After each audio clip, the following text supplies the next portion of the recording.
Happy Thursday, everybody. Welcome back to the Card Closet for another episode. This is Eric. Glad to have you here again. Today I've got a few odds and ends, things to talk about and to share. So we're going to get into all the sports here that I collect. We're even going to talk about hockey a little bit. So first of all, I received my 2020 Score football set in the mail recently. Bought a hand collated, cheaper version of it, and wouldn't you know, it was missing a card. So, just as what happened with my 2020 Topps baseball, where I was missing 4 cards, this hand collated set has got me missing 1 card. It's not a name player. Actually, it was a player I never even heard of before. Yeah, and I couldn't even tell you the name now, to be honest with you. So when I get that card, I'll do a Joy of a Set Completed on this set. But I wanted to show you my favorite card in the set. And you've probably seen this before in other places, but check out that Patrick Mahomes card, 2020 Score. Red frame, red jersey, white frame, white snow. Gorgeous card. Love it. So I'll be showing more of this when I get that last card. That top set, there were 1 or 2 of you that offered up some replacement cards for me for the 4 I was missing in the Topps baseball set, and I really appreciate those of you that did that. I also had some people in the trading card database community offer me up trades right away. So I've picked up 3 of the 4, and I'm just down to 1 now. So that is that. A couple of other trades I've been doing lately on the trading card database. I picked up some 72s for my set build, and one of them was Jerry Koosman. High numbered cards, so more expensive than you think. I got a pretty decent trade for it, though. Traded some cards I had doubles of, so happy to get Jerry there. And another one to complete the 2020 Bowman Red Sox team set. There's only like 2 or 3 cards in the team set. Mookie Betts. I'm glad that there are some 2020 cards with him and the Red Sox. So got that one taken care of. Let's switch over to basketball. I did a trade with a fellow YouTuber and also a trading card database guy. Picked up this 70-71 All-Star card of Oscar Robertson. So I'm working on a set build for that. It's not going very fast. These ones are hard to come by. But I did get an offer. So here's my stack for that set that I'm working on. I've got, not quite half the set. I had a gentleman offer me 53 more cards in that set. He said they were excellent condition or better. And it was a tough offer to decide. These are the 2 cards he wanted in return. 87-88 Fleer sticker of Michael Jordan and 2017 rookie NFL draft card of Patrick Mahomes. So take a look at those for a moment. Look at that stack right there. So I would have gotten roughly a stack of 70-71 Topps tall boy basketball cards for these 2. I turned it down. I'm not sure if I made the right call or not. These have just been hot lately, and I just, the trade was probably pretty fair as of values a couple months ago, but both of these cards that he picked out are just hot right now. And they are on my trade list. They are cards I wanted to trade, but I just couldn't do it. I declined the deal. What would you have done? Keep in mind I'm a set collector, so that was a big difficult decision to make. But I said no. I think that Mahomes has got a lot of room yet for increase. I think in a year or two, I really would have regretted this trade. And if Jordan continues to stay as hot as he is, well, I think I would have regretted that one too. So let me know, would you have done that trade? If you were a big set collector and 7071 was a set that you needed a lot of work on yet, would you have pulled the plug? I have taken both those cards out of my trade list, by the way, and put them into my collection list so other people don't make offers on them.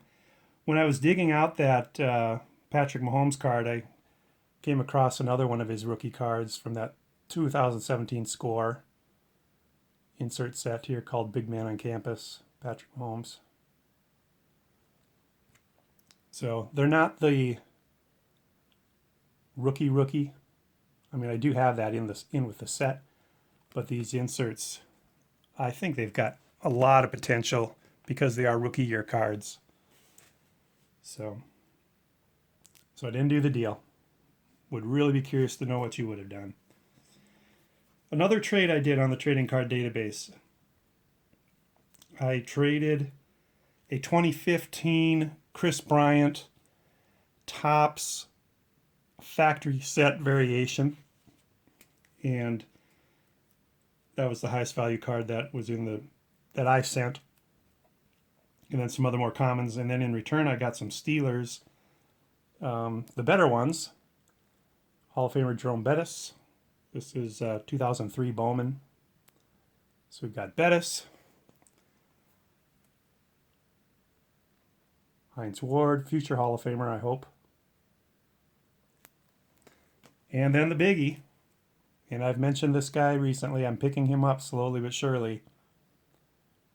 Troy Polamalu, rookie card from Bowman. This for the Chris Bryant would have been a straight up trade. Both worth about $10. Recent sales on eBay. So this card's awesome. I think Polamalu is undervalued. He's got the kind of personality and he's got the kind of meekness and humbleness that I think he's just going to be a popular player, a popular human being, even in retirement. Defensive players don't get a lot of love in the hobby. They really don't. But if anybody can transcend that, I think Polamalu can. He is kind of a private individual, though, so he's not out there getting known and being seen and, raising market value in that way. And then finally, picked up a LeBron Revolution from 2017-18. This is the fractal parallel. Real nice and shiny. Didn't have that one yet. It's going to look good next to the ones I already do have. The Astro, the cracked ice, and now this fractal. I do have the base Panini Revolution of this card ordered at ComC. I think ComC has got like a 3 or 4 month lag right now. I've got a few dollars left, maybe $10, $11 left in my ComC credit. So what I plan to do is to spend that down to 0, click ship, and it takes what it takes to get here. So that's probably what I'll do. All right, now on to hockey. So I bought a hockey set for $9. It was the 2002-2003 top set. Yeah, I know. You never hear me talk about hockey. I don't collect hockey very heavily unless I can just buy a team set. And someday I'll do a hockey episode and just show you where I'm at with my hockey. But I'm not actively pursuing it. But I saw this one in passing, $9. I bought it. And a couple weeks later, it hasn't arrived. So I went and looked at it. He never did mark it shipped. So there was no tracking or anything for me to see where the package was. Looked at his feedback and it was at 73%. And I was like, whoa, something's going on here. Because I don't buy from people that have feedback that low. So it couldn't have been that low a few weeks back. So I looked in his feedback history and the last 5 have been negative, and he's basically stiffed a bunch of people right at the same time as me. You know, that often happens when people do that. They sell a bunch with no intention of sending them out, and they get a whole bunch of people all at once, and then it's over. So I filed a complaint with eBay.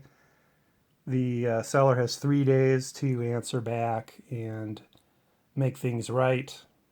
It's been a day or two. I haven't heard from him. I don't think I will. So I'm sure that when the 3 days are up, I'll go in, say it's not solved to my satisfaction, and I'll get my money back from eBay. So that kind of a bummer, but you know, it's hockey, so it's not the end of the world. So that's about what I've got to share. I suppose a lot of you have heard that this morning the National, which had been pushed from July to December in Atlantic City, this morning it was officially canceled. And there will be no National Card Show in 2020. I wasn't planning on going, but I do think it will affect me. I think there will be a trickle-down effect on the 2021 show, which I do plan to attend. I think that the people that go every year, you know, the big YouTube channel people that go every year and have a little party and all get together, I think they are going to be double pumped for their get together in 2021 in Chicago. So that'll be exciting to be there with everybody just totally jacked and excited, pumped, you know, ready to meet friends and stuff. So that'll be good to be there in that environment. Everybody will just be so excited, I feel, and I will be too. And so it's the last, very end of July next year. So we're talking 11 and a half months till National. And I know I've got a good friend that lives just over the border to the north in Wisconsin who said he'll come down and one day and walk around with me. And I'm hoping to meet many of you too.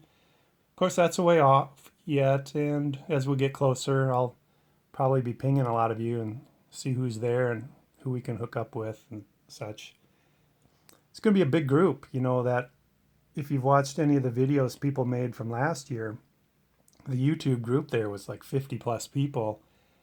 And at the rate the channels have been being added this last year, it could be way more than that this year of YouTubers. So potentially, you know, when you get groups that big, what happens is the core group outgrows itself and there's a split and you kind of get subgroups, if you will. And I think you know what I'm talking about. All the big channels, they all, you know, are kind of friends with each other because they've been hooking up at nationals. And then there's a bunch of us channels that are a little smaller yet, and we're kind of on the periphery of that core group. You know, our channels are smaller. We watch their videos. A lot of times they watch ours too, but you know, when you get up 1,000 or more subscribers, you can't reciprocate and be watching 1,000 channels in return, and that's totally understandable. So anyway, I'm pumped, looking forward to that next year. Sad news though for those of you on the East Coast that were looking forward to going this year. So sorry about that. All right, you all have a great rest of your day. Talk to you again soon. Bye.